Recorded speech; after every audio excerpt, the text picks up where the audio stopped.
ఈ ఒక్క నిరాహార దీక్ష భారతదేశ పటాన్నే మార్చేసింది. ఈ సంఘటన 1952 అక్టోబర్ 19న మద్రాసులోని మైలాపూర్లో బులుసు సాంబమూర్తి ఇంట్లో ఒక వ్యక్తి నిశ్శబ్దంగా కూర్చున్నప్పుడు జరిగింది. ఆ వ్యక్తి పొట్టి శ్రీరాములు గారు.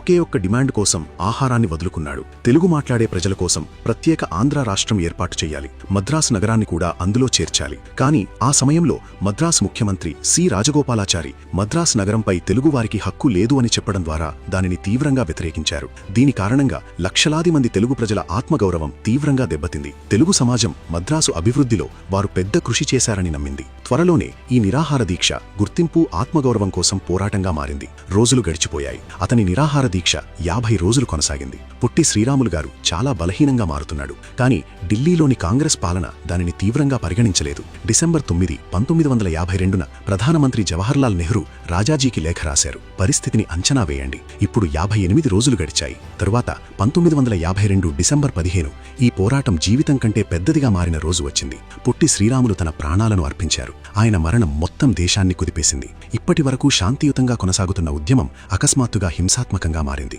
ప్రజలు వీధుల్లోకొచ్చారు. 3 రోజుల తరువాత 19 డిసెంబర్ 1952న ఆంధ్ర రాష్ట్ర ఏర్పాటు ప్రక్రియను ప్రారంభించడానికి పార్లమెంటులో అధికారిక ప్రకటన చేయబడింది. ఈ సమయంలో ప్రతిపక్ష నాయకుడు శ్యామప్రసాద్ ముఖర్జీ కాంగ్రెస్ ప్రభుత్వాన్ని తీవ్రంగా విమర్శించారు. 1929లో 63 రోజుల ఉపవాసం తర్వాత జతిన్ దాస్ మరణించినప్పుడు నెహ్రూ బ్రిటిష్ వారిని క్రూరమైనది అని పిలిచారని ఆయన గుర్తు చేసుకున్నారు. రోమ్ మండుతున్నప్పుడు నీరో మృదంగం వాయిస్తున్నాడు. ఇప్పుడు శ్రీరాములుజీ మరణానికి దగ్గరగా ఉన్నప్పుడు నెహ్రూ ప్రభుత్వం మౌనంగా ఉంది అని ఆయన ఇంకా అన్నారు. చివరగా అక్టోబర్ 1, 1953న ఆంధ్ర రాష్ట్రం ఆవిర్భవించింది. భాష ఆధారంగా ఏర్పడిన మొదటి భారతీయ రాష్ట్రంగా అవతరించింది. కర్నూలు దాని రాజధానిగా మారింది. అది తెలుగు మాట్లాడే మద్రాస్ ప్రాంతం నుండి విడిపోయింది. రాష్ట్రం ఏర్పడింది. కానీ వారి డిమాండ్లు నెరవేరలేదు. ఇంతలో డిసెంబర్ 22, 1953న ఫజల్ అలీ చైర్మన్గా, కెఎం పనిక్కర్, హెచ్ఎన్ కుంజరు సభ్యులుగా రాష్ట్రాల పునర్వ్యవస్థీకరణ కమిషన్ ఏర్పడింది. కమిషన్ సిఫారసుల ఆధారంగా రాష్ట్రాల పునర్వ్యవస్థీకరణ చట్టం 1956 ఆగస్టు 31న ఆమోదించబడింది. నవంబర్ 1, 1956 నుండి అమలులోకొచ్చింది.